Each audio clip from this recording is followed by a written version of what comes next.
Hello, and welcome to another episode of Healing Art After Hours, where I upload videos of live Zoom workshops from my Creating Space San Diego meetup. I'm Shauna Robeson from Creating Space Coastal, and today's video is from my Mini Masterpiece Theater Watercolor Workshop series, where monthly I explore the magic of this amazing medium on easy, small-scaled projects. Today's topic will be winter and holiday season. If you are new to watercolor, please check out my 5-part foundations video series here at my Creating Space Coastal YouTube channel. Accompanying handouts for this topic are available for download at my shop at creatingspacecoastal.com. Enjoy, and as always, happy creating. And maybe we'll get to more, or maybe we won't get to all of it, but I just want to show you kind of where we're going so that you have an idea in case you're faster than I am and you want to work ahead, or you don't even have to follow along. You can just use the ideas to do your own design. And of course, I have my 2 jars of water. One I use for the dirty brush if I'm rinsing color off the brush, and then one I use for clean water. If I'm going to be going into a new color, I want to rinse off the old color. Sometimes I get colors in, mix them in the palette, but usually I try to keep them fairly clean.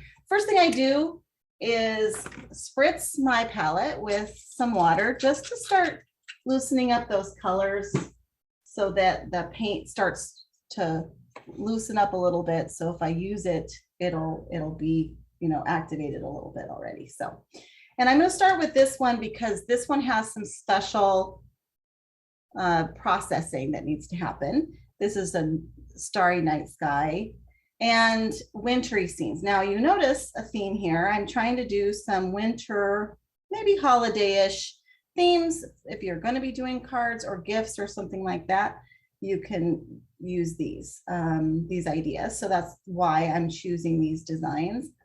And last year, my holiday card I did a bigger watercolor, and this is just a print of that, but I made the greeting card out of a watercolor that I did. So that's an example of one of the greeting cards that and this is one of the things I taught in the greeting card class, was how to take your artwork and turn it into a greeting card like this. So check that. Those videos are posted. Those 2 first videos of that class are already posted on YouTube. You can check those out as well. So let's get started on something like this. They're never exactly the same as the first one. So that's why I say something like, because who knows what it's going to turn out to be. But I want to get it cooking, because what you're going to need today, if you want to follow along, is a little bit of table salt, or depending on your size of your project, if you're using a bigger project, this salt isn't that big, but you can use rock salt even. So if you have really big palette, you can use bigger granules of salt. I might even use this salt actually. This is just a sea salt, but it's a little bit bigger granules. So I'm going to be using a little bit of that, and that gives this lovely effect here. See how the color has just been bleeded out of the paint? That's what it's going to give us, something like that. So it's a fun effect to give kind of you can use it on lots of different techniques, but it gives a nice texture and can kind of give maybe snow if it's smaller granules, or clouds, or lots of different effects. So the first thing that we're going to do is lay a wash wet on wet. So I'm going to wet the paper first and then put in some of that the dark colors, and I'm going to leave this out so you can see kind of where I'm going. So this is almost one of those galaxy sort of, maybe northern lights, or some kind of fun ethereal winter night. So the first thing I'm going to do, like I said, is wet the full page, because I want this nice bleeding in effect, and I want a nice even coat of water. Now you can, if you look to the side and see a light reflection, you can kind of see where your water is, and you don't want it to be pulled up anywhere. So if you have too much, you can dab your brush, and then you can lift it. So You want to have it fully saturated, but not pooling. And then I'm gonna get some, one of my favorites is, indigo. You'll notice I use that a lot as one of my darker colors.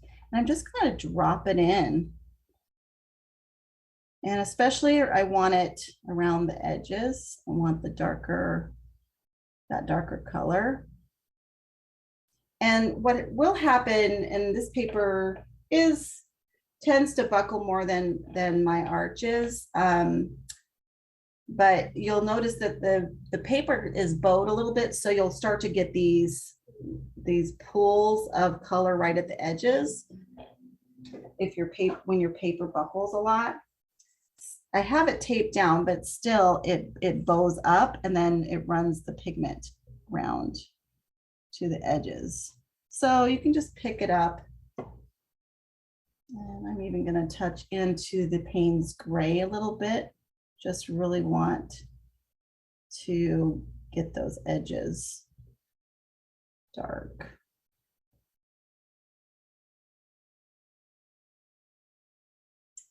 And I want to drop it in because I want it to dance around the wetness. I don't want it to be brush strokes and clear. So I'm just going to dab it in. Now, if it starts to get dry too quickly, because now I'm not getting any bleeding over here, I can wet it again. Just try not to go into the previously. There we go.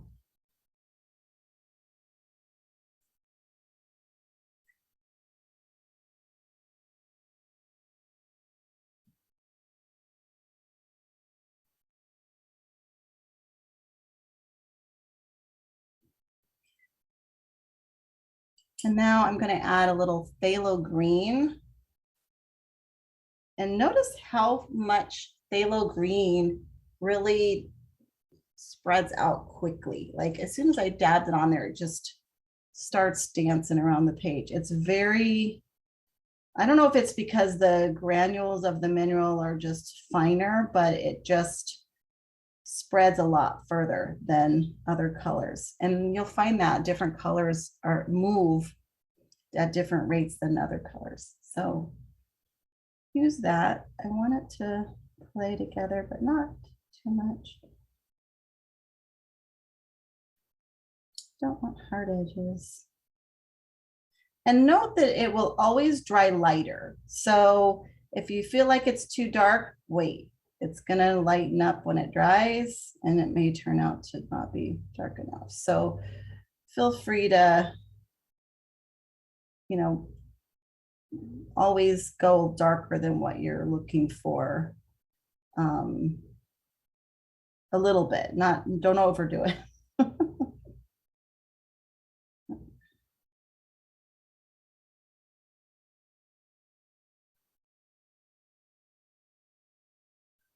And I don't have I'm not trying to make it exactly like that one. I'm just trying to kind of get the idea of this night sky. This sort of, okay. Now that I've got that all cooking there, before it dries, I'm going to go ahead and sprinkle my salt. And you'll see right away when you drop the salt in, you'll see some light halos around the salt granules. And I mostly want that to be up in the sky. So I'm just going to try to control where to put that, just on the top. And this is one of those cases where you need to let it dry naturally. Don't try to dry it with a hair dryer. And losing my, if I can get it. There we go. Because this is a chemical process and you need to let it cook. You need to let it do its thing. So now I'm going to just put that one aside.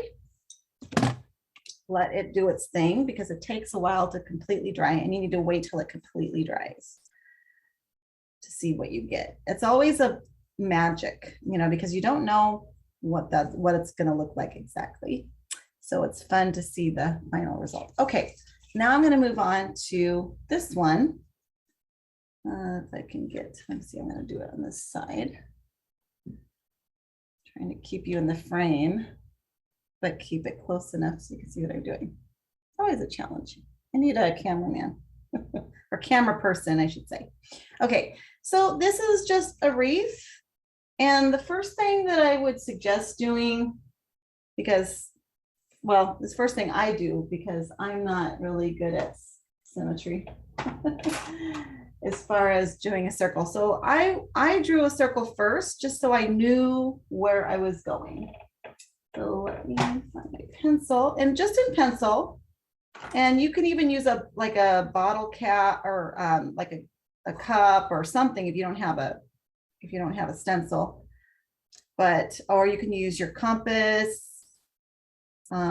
whatever it is, but I do recommend using some kind of guide to get a circle.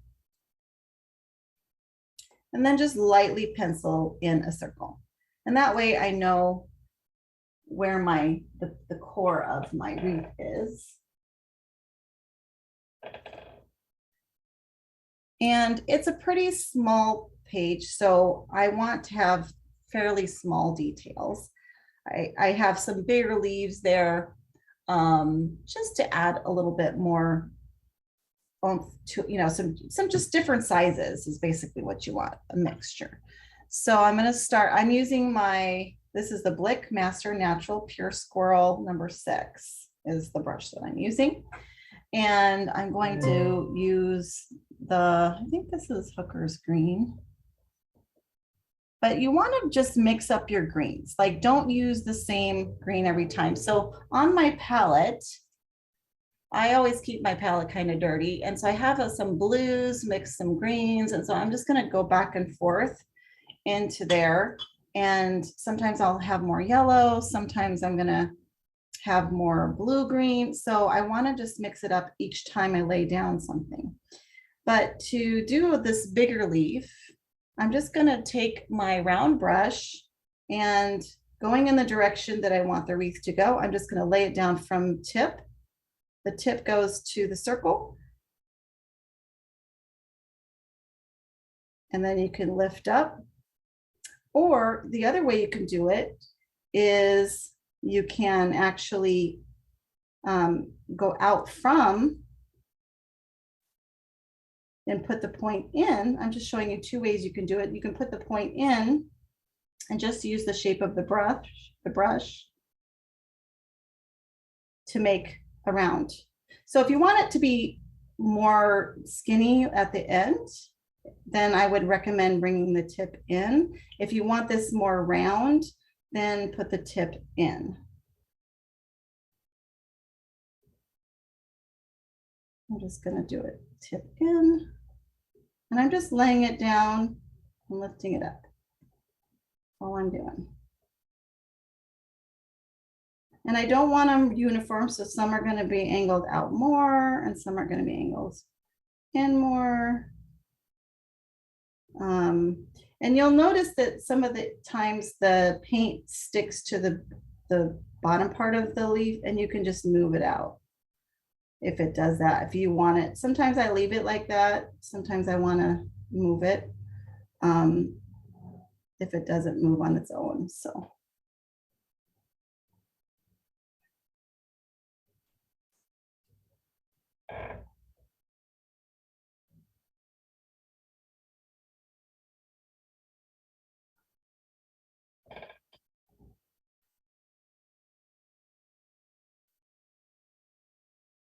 All right, and then I'm going to take a different, different greens. I have like a country olive here that's a little bit yellower, and I'm just going to go in there and maybe make a different kind of leaf. So in this case, I'm just going to, maybe I just want some pine needle-y looking things.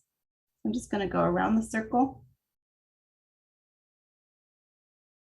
Again, try to make different lengths of needles, different angles a little bit, but generally going the same direction like you would have for a wreath.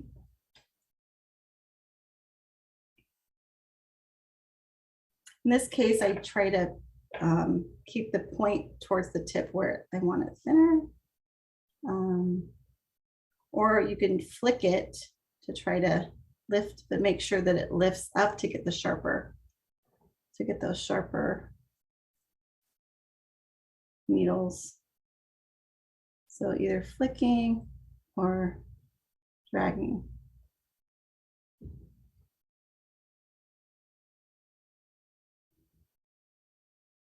When you flick, you're basically you're doing a heavier weight on the brush and then lifting as you go up. So you're kind of lifting, and that way you get that narrower tip of the needle. And sometimes you might want to just use a smaller brush if you're finding that your needles are too big. Maybe you're being heavy-handed a little bit on the brush, or it could just be that your brush is too big for that. So you can just always get a smaller brush. Helps.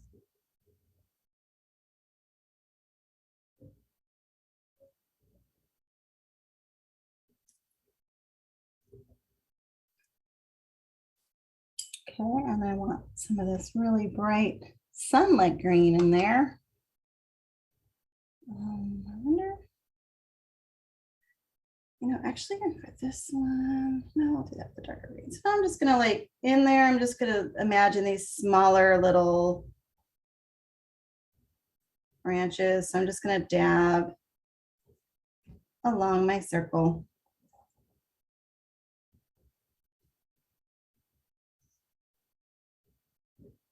Just dance the brush around just to plop some of that color in there. I'm not trying to make it look like an exact anything specific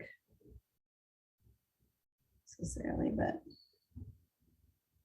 just getting some variety of color.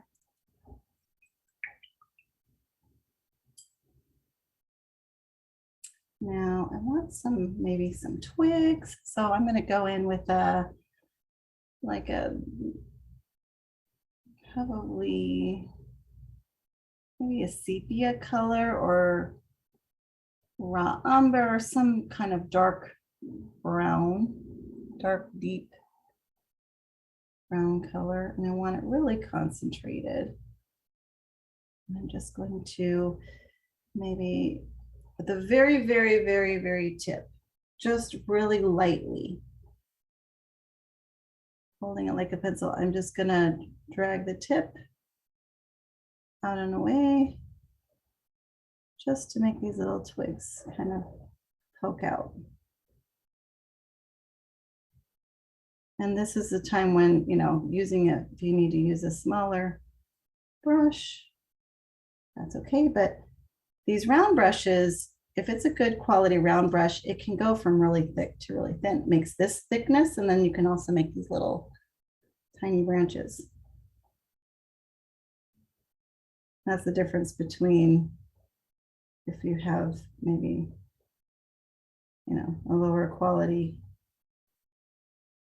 brush. Sometimes the tip is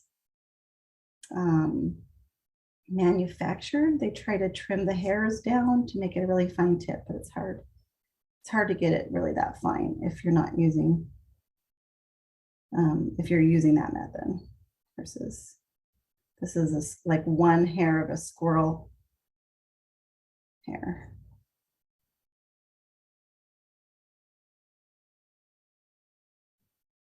And I want it kind of wiggly, maybe lift it up. Kind of wiggle it as you go. Doesn't matter if it's broken a little bit. So yeah, some nice twigs there. Okay. Now, an easy way to add some just generic color that you're not sure, where you want to put it, just to look like leaves, is using a sea sponge. This one has a lot of good little points to make good leaves.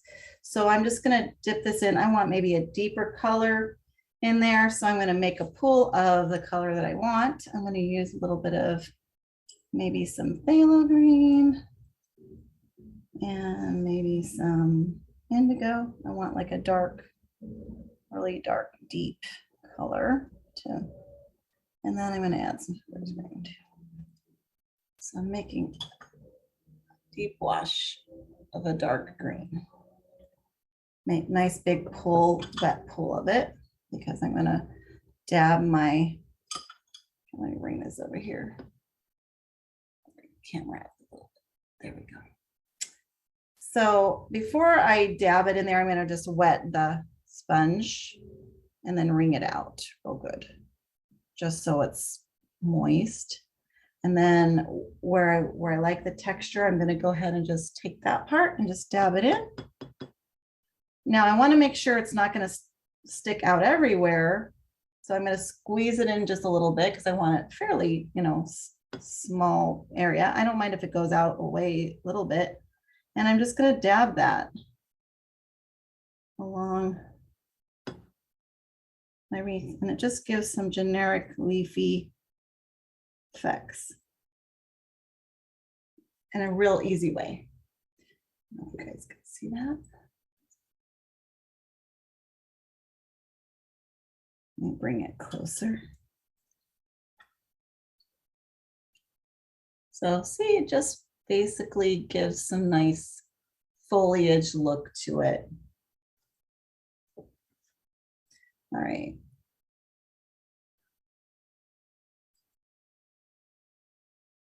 Now I want to add some contrast color. So I want a few berries.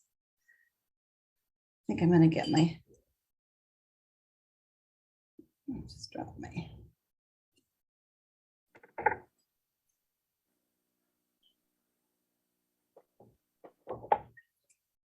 and you could use a lot more colors if you want, of course, you can do it in any different way that you want. I do try to keep it somewhat simple because I know we have a range of skill sets here, and I don't want to create frustration. That's the last thing I want. So I want to try to make it as simple, but feel free to take whatever go at whatever level. And if you want to embellish it more, feel free to. Okay. Now, when I place the berries, I typically try to do things in odd batches, and that's what I've talked about in the design class. I have to be really careful because it's still a little wet, and I don't want my berries to necessarily bleed into the green. So in this case, I'm going to just add berries in areas that are not wet. And I want just little round, maybe a cluster of 3 here, cluster of 5 there, 1 or 2 there or here. So, and just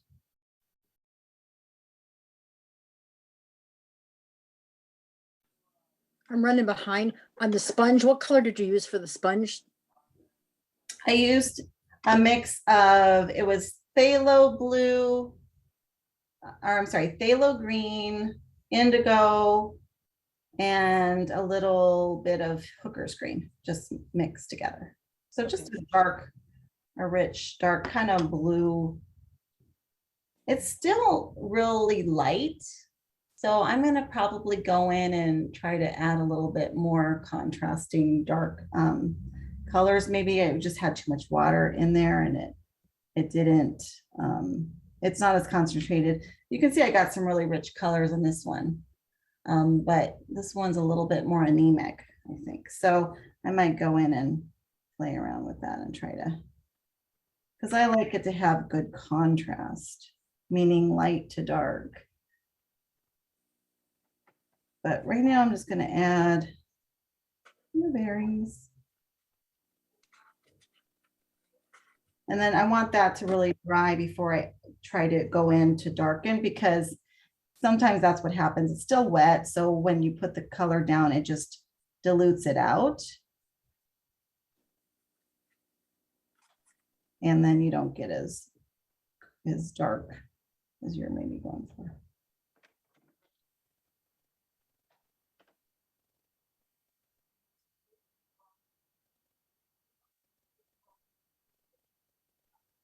And I'm using alizarin crimson for my berries. I want a little darker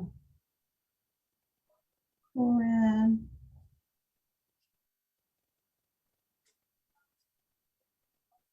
Okay. It's still drying.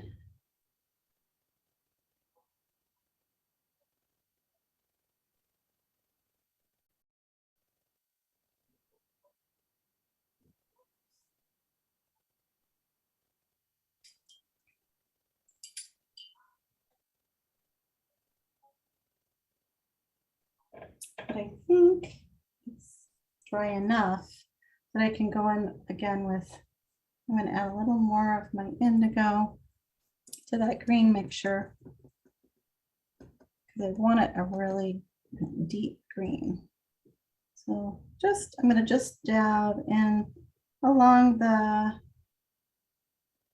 wreath area, just where there might be shadows and things. I just want some contrasting shapes.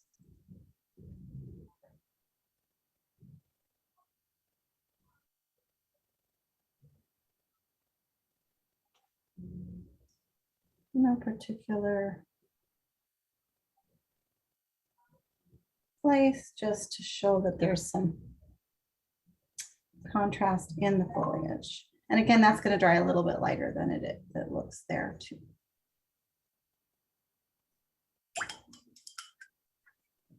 Now I have this gold color, which I rarely ever use, but this seems like a good time to maybe try that out a little bit. Sometimes your brush jumps out of your hand. That happens. Okay, so this is just kind of a generic paint. It's not, I don't even know what, I think it came in an art kit from Barnes and Noble. So we're not talking anything like high end. And then maybe I just want to find a few spots. Now, don't touch where you have the wet, but if you want to just dab it where it's dry, you know, a few little sprigs here and there of just some gold color, if you have it in your palette, that could just be, you know, fun to festive.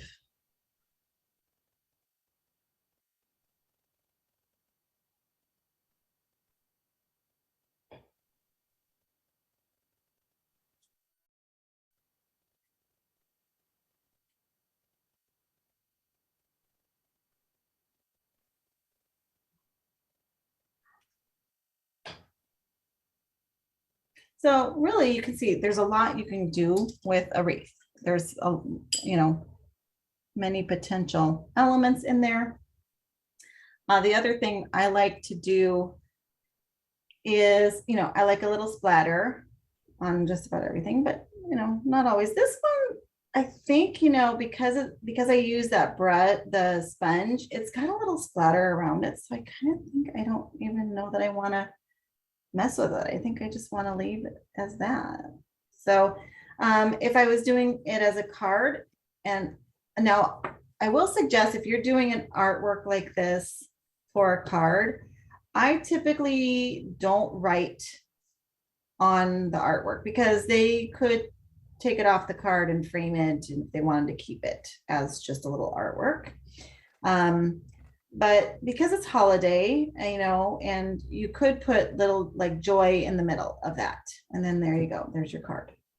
So there's, you know, an easy way to just add a little sentiment on the front if you want, but you don't have to. Usually you can just put the sentiment inside the card. I'll go ahead and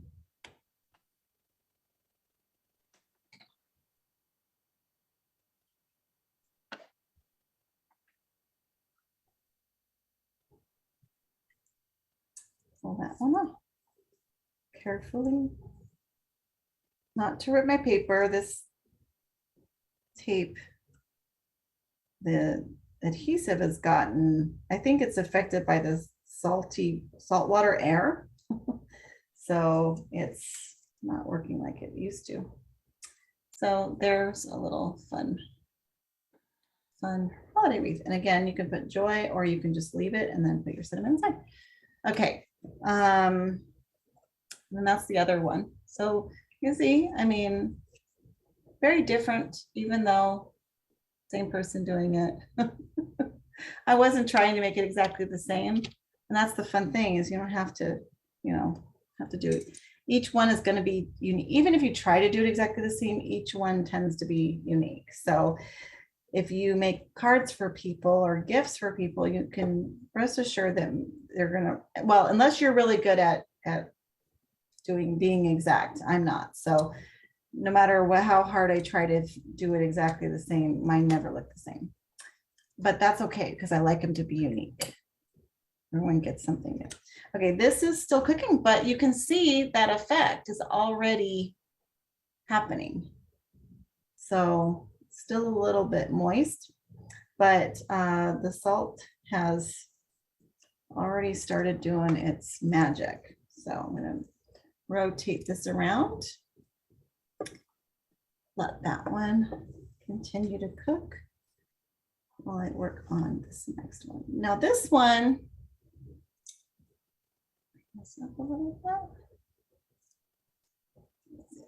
get it off of me. There we go. Okay.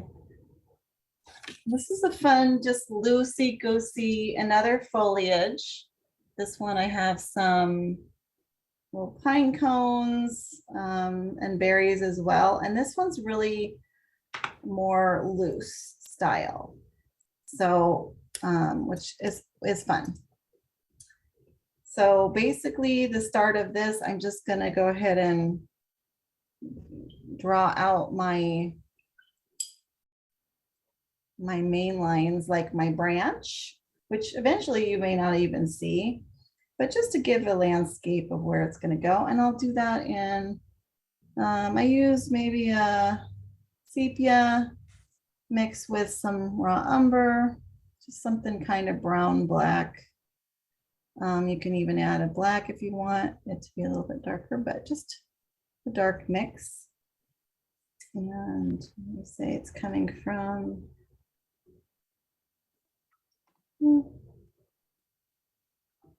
and just lightly with the tip.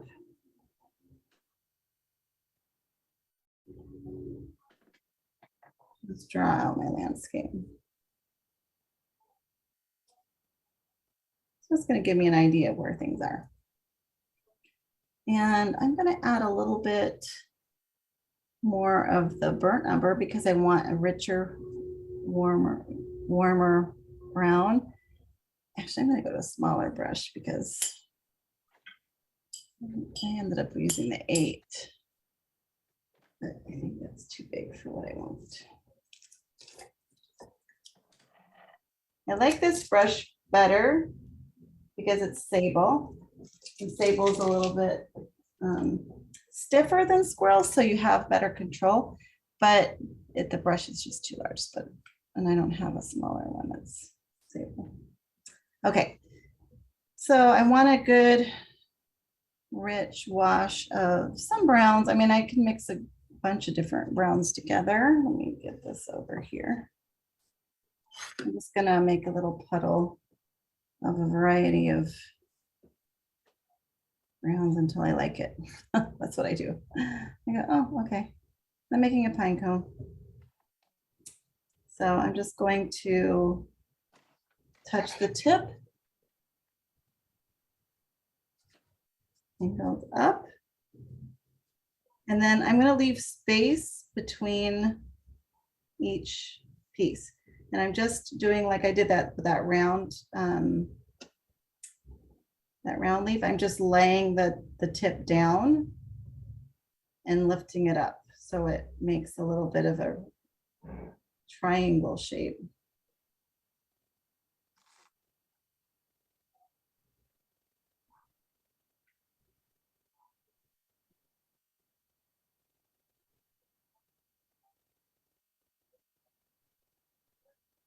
That's a big one.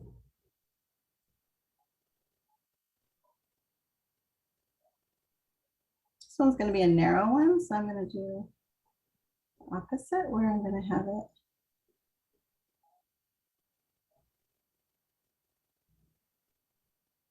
tips going out that way.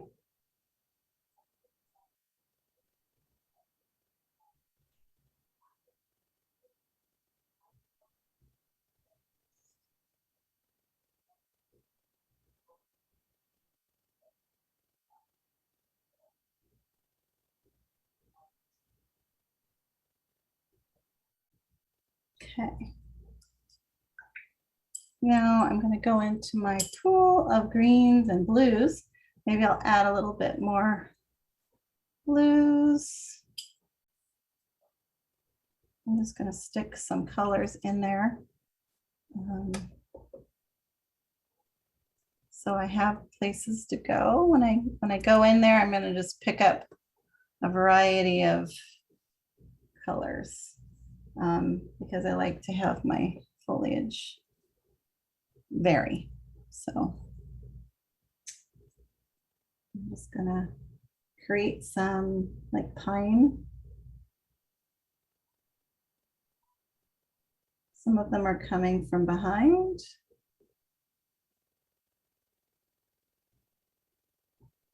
And I'm just flicking.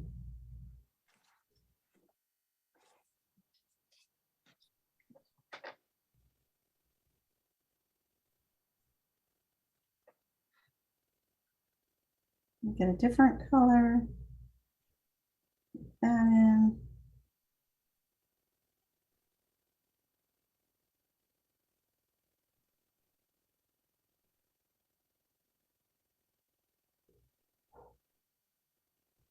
Directions.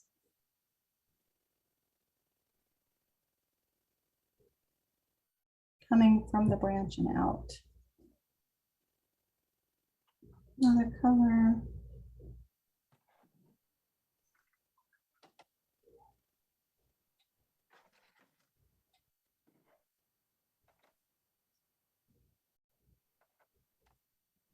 I'm just so ever so lightly just brushing, just barely touching the paper with the tip.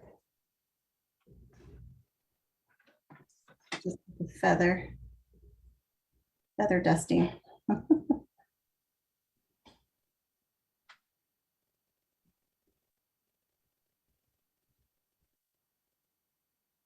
And I want to go all different directions, crisscross. I want it to really look random.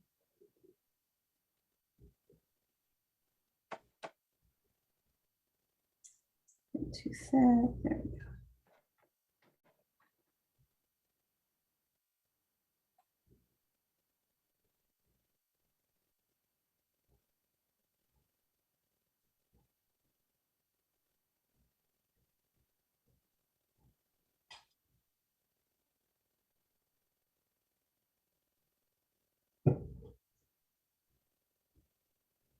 Okay, now I'm just gonna, while it's still a little bit of wet in the middle, I'm gonna go along the branch and just put in some random shape, heavier shapes, just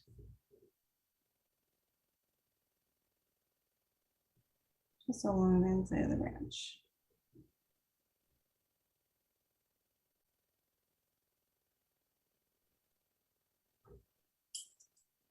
And then I also want really some softness around the outside. So I'm just gonna get a lot of the paint off, and I'm just gonna soften up some of those already that are already there. I'm just picking up some of that pigment and mucking it around.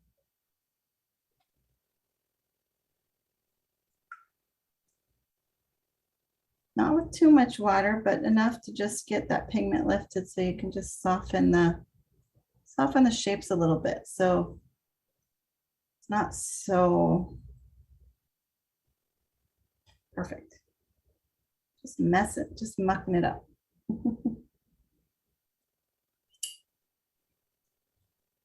All right, and I want some red. Let's see, a little bit of maybe like a maroon color. So I'm going to add a little bit of, what blue is that? Probably Prussian blue. I'm trying to mix a little bit with blue. Get a really deep red. Now this is still a little bit wet, so it might bleed a little bit, but that's okay because I want some softness of it. Oops.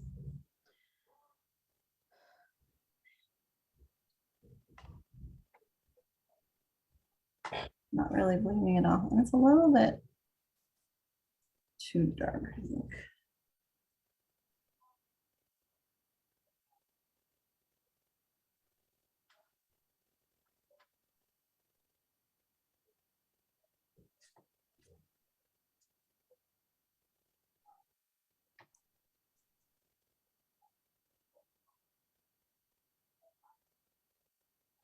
I want that a little messy too. Some red. Well, too much red. Okay. Red is one of those colors that a little goes a long way. So I'm just gonna pick up a little bit, soften that. I'll take some blue.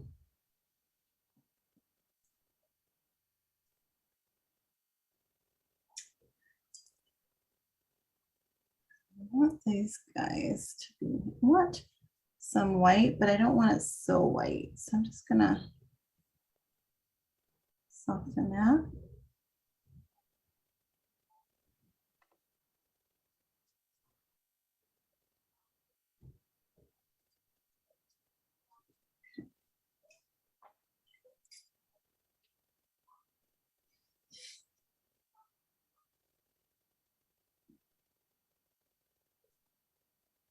Now you can also take your cut credit card, and if you want to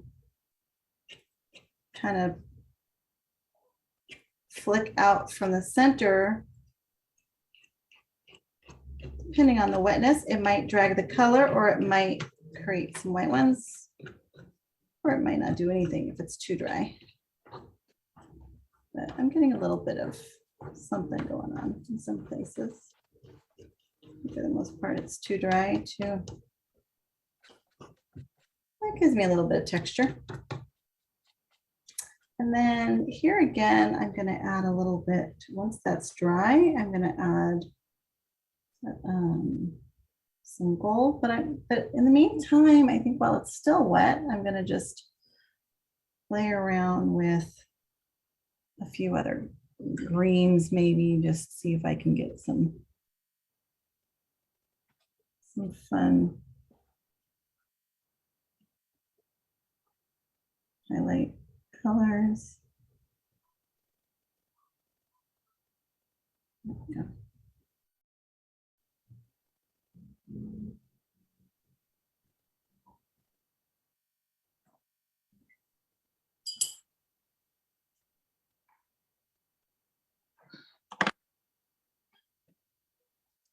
I'm gonna do gold, but I think it's just gonna be too wet so far. So I'm gonna let that dry. And while that's drying, I'm gonna go visit our ethereal sky because I think that one's ready. That's why it's always good to have multiple things going on at the same time because sometimes you have to take a break from one to get to the other. So that's what that's looking like so far. Now I'm going to remove this and I got to get the salt off of there. So I'm going to go to the trash can over here and just brush it off into the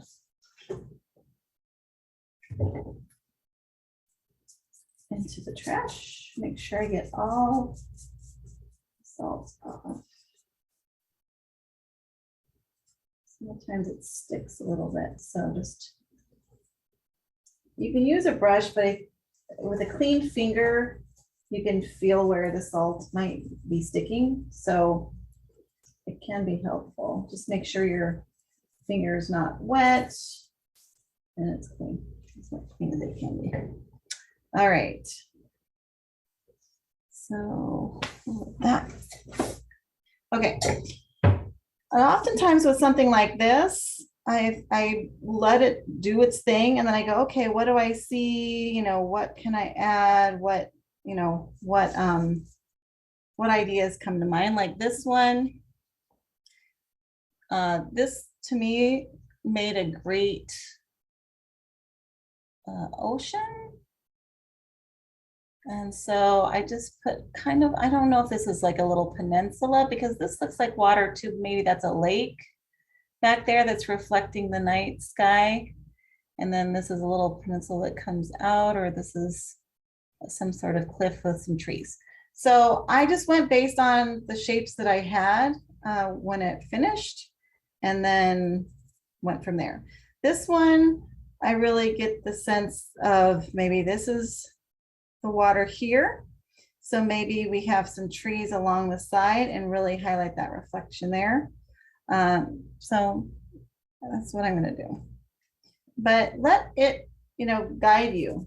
Use intuition is basically what I'm saying, you know, because I mean, maybe you have something specifically in mind, but when you do this technique, you never know exactly what results you're going to get. And you could go along with whatever it is you had planned.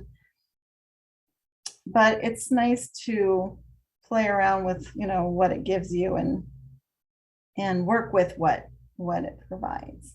So a horizon line is developing about here. Maybe here is what I'm seeing. There's this nice line here. And then the sky, cloud, maybe dark winter clouds are there. So I'm going to use that as my guide.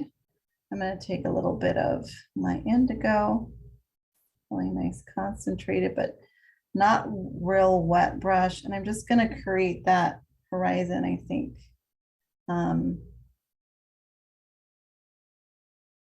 Just create that horizon.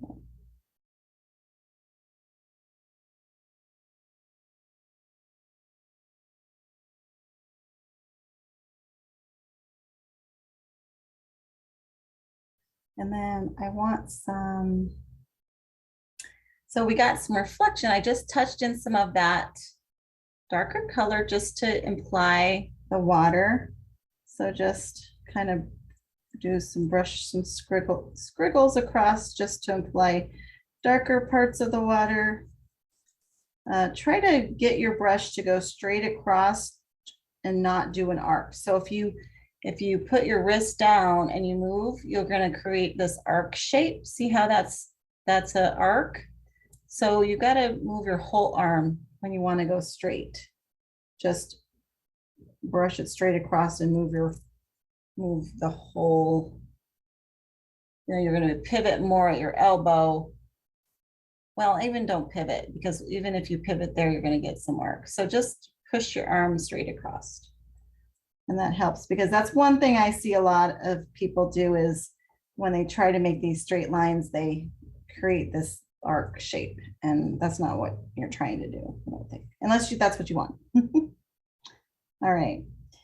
Now I'm going to imagine maybe on this side, I think I want to do the trees here.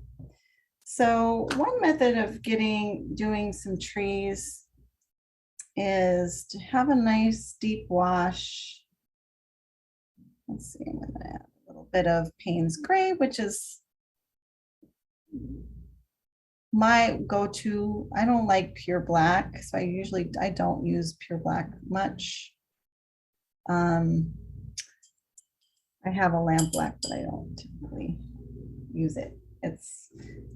I'm going to take my cut credit card and I'm going to dip the straight edge into that, a long edge, because I want to do a kind of a long, tall tree, and I'm just going to lay it down and go straight up. It's a little easier than trying to draw straight lines with your brush sometimes. So those are a few big ones, and then I want to make smaller ones, so I'm going to use the short edge. Make some smaller trees in there.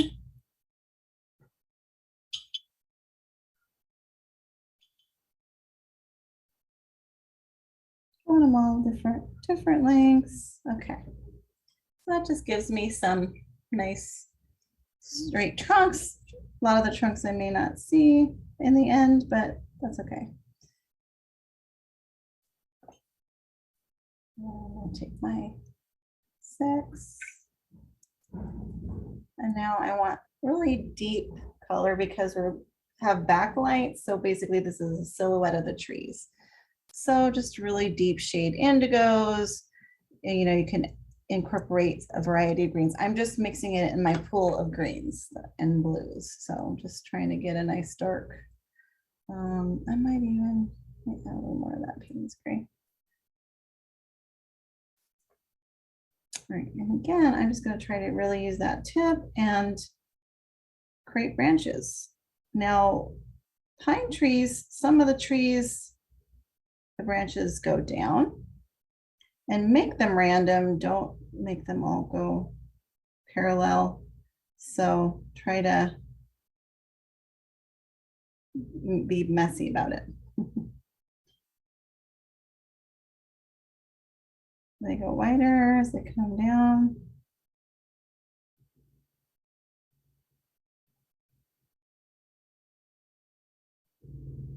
And then some trees go up. They actually have, like the evergreens kind of go up. So mix it up. Make different kinds of trees. Sometimes they have little, evergreens have little branches that come out.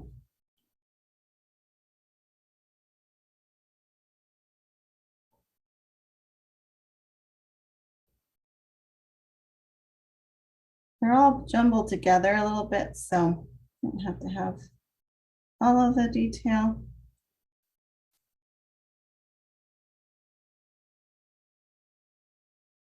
And sometimes they're just really bushy. And this is just the first layer, so I can do another layer of with some details over the top of that too, if I want to. I'm just applying some trees there. Then on this other side, I think maybe I just want one tree, one big, really distinct tree, maybe.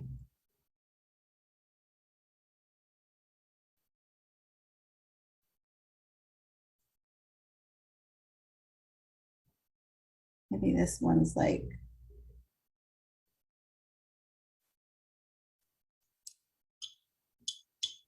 actually, that side. This one. Go all the way up. Like I'm thinking this whole gray shadow can be a backdrop for this tree. So this is going to just be maybe the key.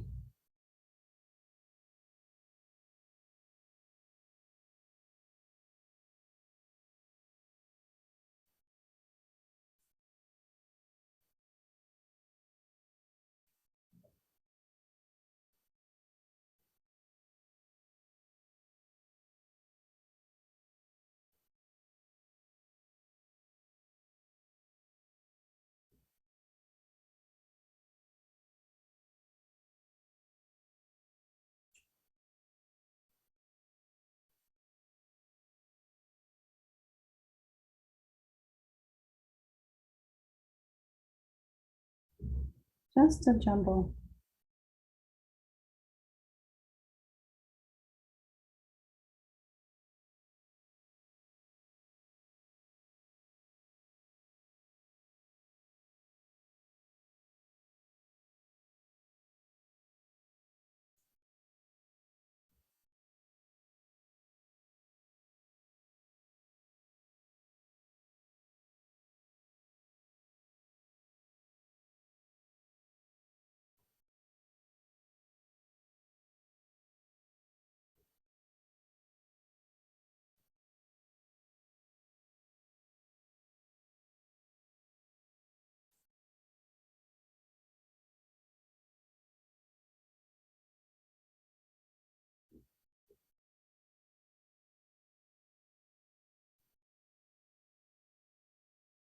along the trunk, I don't really like too much of the trunk showing, so I just sort of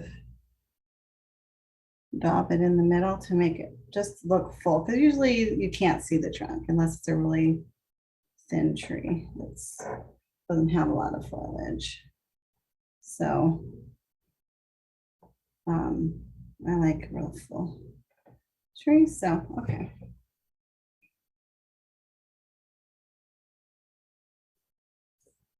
Now this has softened up, lightened, and I lost some detail in there. So I'm just going to go again with a dark wash, adding more of the Payne's gray to the green mix, and just go back in and just make a few more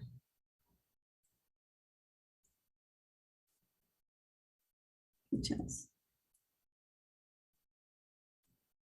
I want to see some details of the branches, but it doesn't have to be everything, but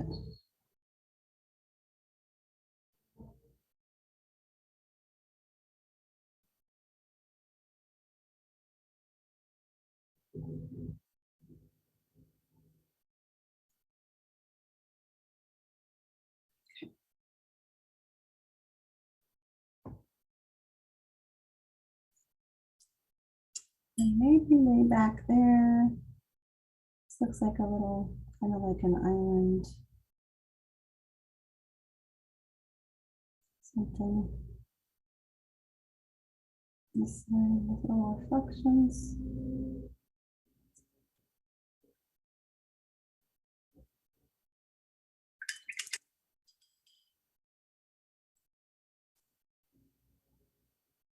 Now, while there's still some wetness, but it's not real wet, but some parts are still wet, and that's okay. I'm going to get into my white. And if you have a white gouache, this is not gouache. Gouache is, this is titanium white.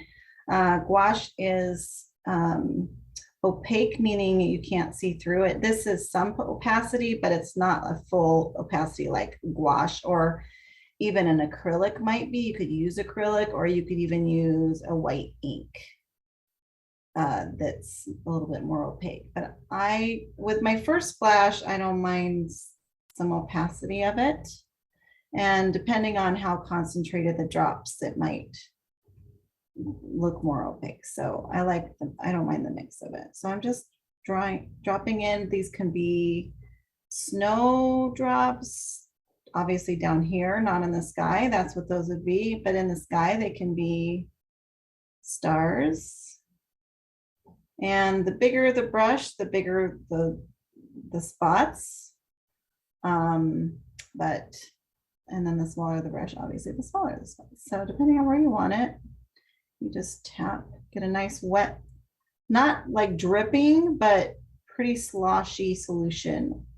You can also use a toothbrush if you want to make, some real fine spray. The other thing I want to do is drop a little bit of snow on the trees, but I do want to make sure that they're dry before I do that. So it might not be, there's still some wet spots. So I think I'm going to wait on that particular thing. I also want a little bit of, I might drop in a little bit of some white in the water, even though there's still some white that's showing through the paper, but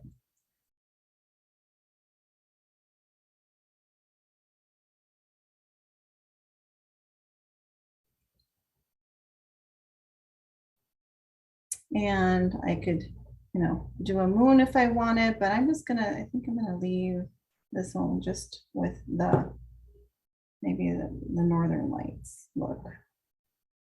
All right, and then once that's dry, I can put in some final details of white, but I think I'm gonna let that go. Okay, so then I'm gonna rotate back to this other project while that's drying.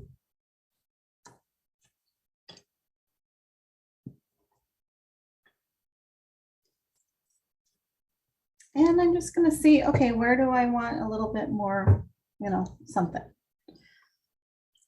And that's where the intuition comes in. It's just like, okay, I need a little more of this or that. I want maybe some darker highlight or low lights, I should say, in the pine cones. So I'm going to mix in the Payne's gray with my brown mix. And then I'm just gonna dab that in.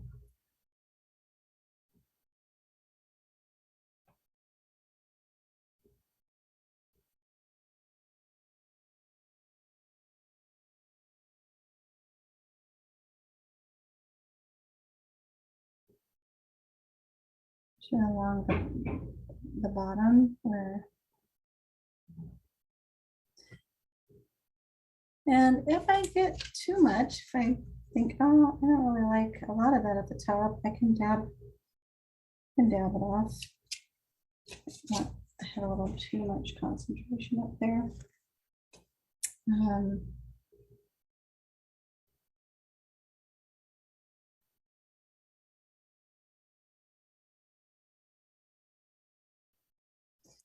And I want to brighten up my berries. They turned out darker than I decided I wanted them. So, or I just didn't like how dark they turned out.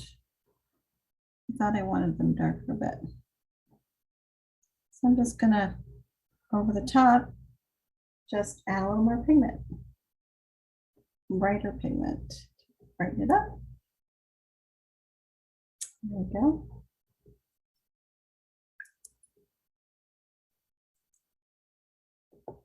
And then I'm going to try this gold. We can a few highlights of the gold.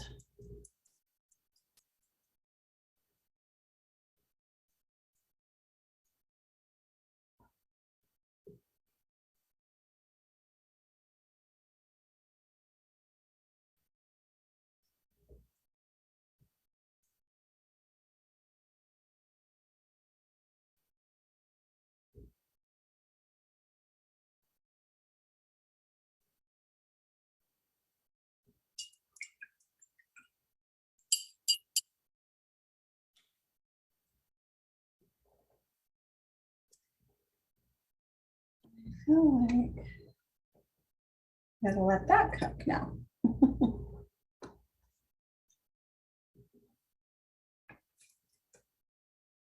I think we're good here. So you can add white with the paint, or you can even use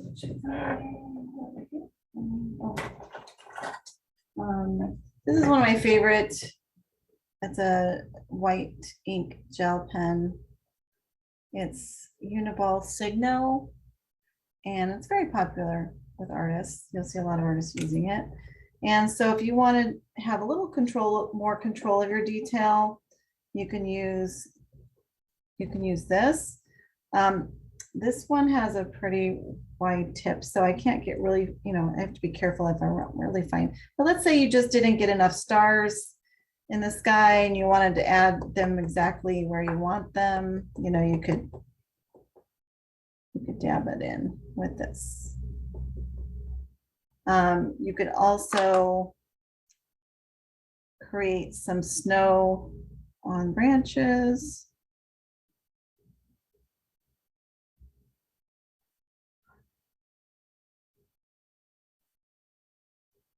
So it's a little bit easier to control than a brush. And this ink is a little bit more opaque than just the normal watercolor paint. So unless you have gouache.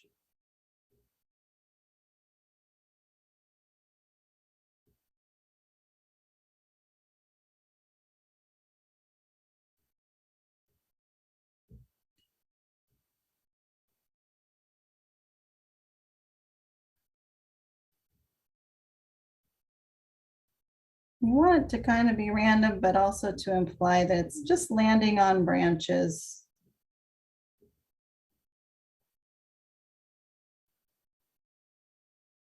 Dusting of snow.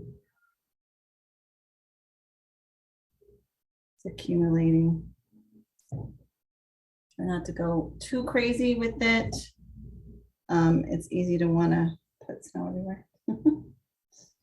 And then I also, oh, Which white pen is that? oh, this is the Uniball Signo, or Signo. Let me somehow figure out where my camera is.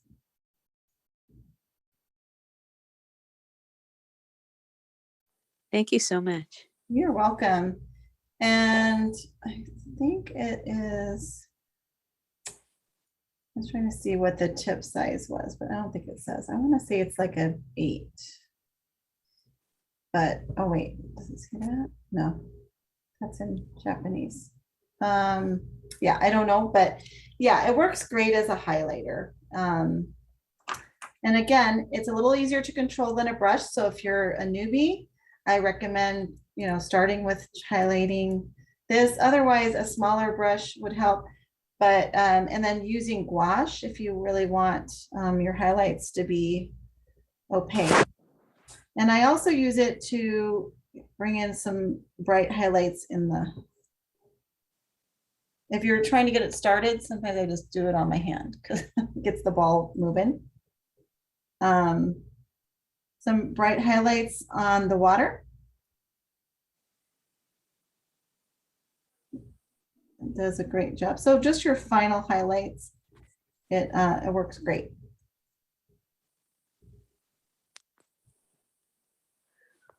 All right, I think I'm gonna call that now. Oh, another thing it's good for if you want to do, maybe we'll do a bright star, like a northern star.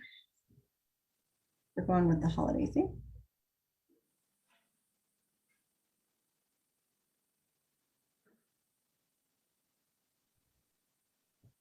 I want to make a little. Okay, so I think it's time for the reveal. Because to me, until I take off the tape and see the finished frame, like that, for some reason, that just really, the cleanness of the white frame finishes it off for me.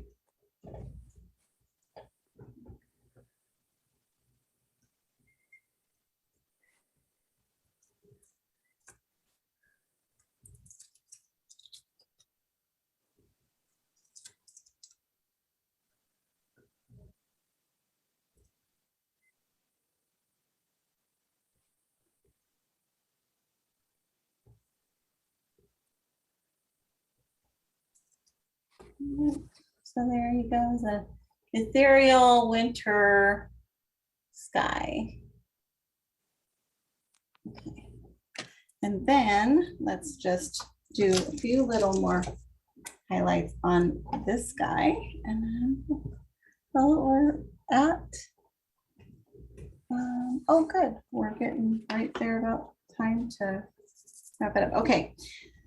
So for this one, I think I do want to touch in just a little bit more low lights, just some more contrast in there. I'm just going to use a pure, let's see, somebody's. I had bought this. Can you please check to see if you're unmuted? Because it sounds like somebody's not muted. Right? Like it's, yeah. It was half price. Okay. Okay. I think I found you. Okay. That's what I mean by if you unmute it, or yeah. Okay. Unless you were trying to ask a question, but I don't think that was, I think it was just, sometimes people accidentally unmute themselves. Okay, so I'm going to take the deepest color mixed. So I'm taking my Payne's gray, which has a little bit of a blue hue, and I'm just going to dab in a little bit more of that, just in spots just to add some contrast to that center. Okay, no specific design, just some dark foliage in there, some shadows. Okay, and then I want some highlights. So in this case, I am going to do a little bit of the white splatter.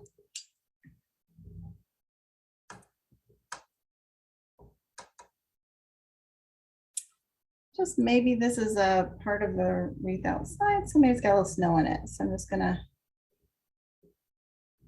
now some of those are still wet, so wherever it's wet, it's gonna bleed into that color, but that's okay. I don't mind the variations.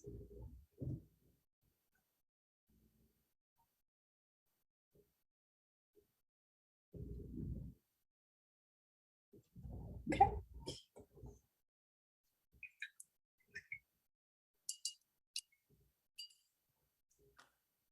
And I might even do a low light splatter, I think it will. So going into my Payne's Gray, and I'm just tapping like that too. Now be really careful when you do this technique that you don't have, if you have other paintings nearby, cover them if you don't want, because this does splatter farther than you think, like it's all over here. And I'm trying to be really careful, but it just does, it just splatters. So. And I think I'm going to actually try, just something new, I'm going to try splattering with a little bit of gold too. So I'm just going to splatter all over. I'm just having a party. Party of every color.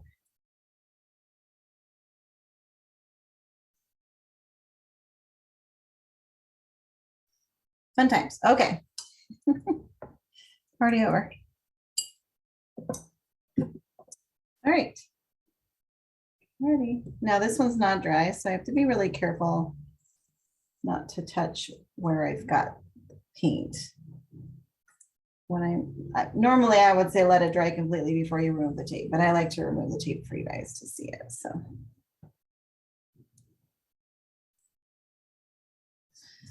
And I get impatient too because I want to see it.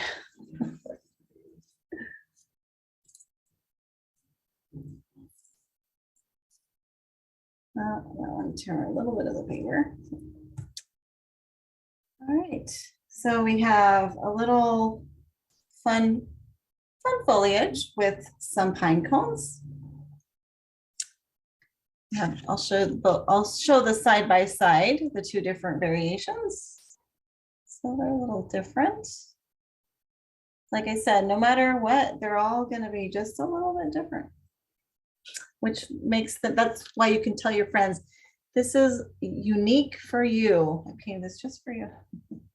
And then the two ethereal night skies, some different variations on that theme. And finally, the wreaths. So, all right. Thank you so much for watching this episode of Healing Art After Hours. You can download materials related to this topic, including PDF notes of PowerPoint presentations, at creatingspacecoastal.com. Don't forget to like, subscribe, and share if you found this content helpful, and join me for the next video here at my Creating Space Coastal channel, where I hope to inspire you to create space in your life for fun. Thank you.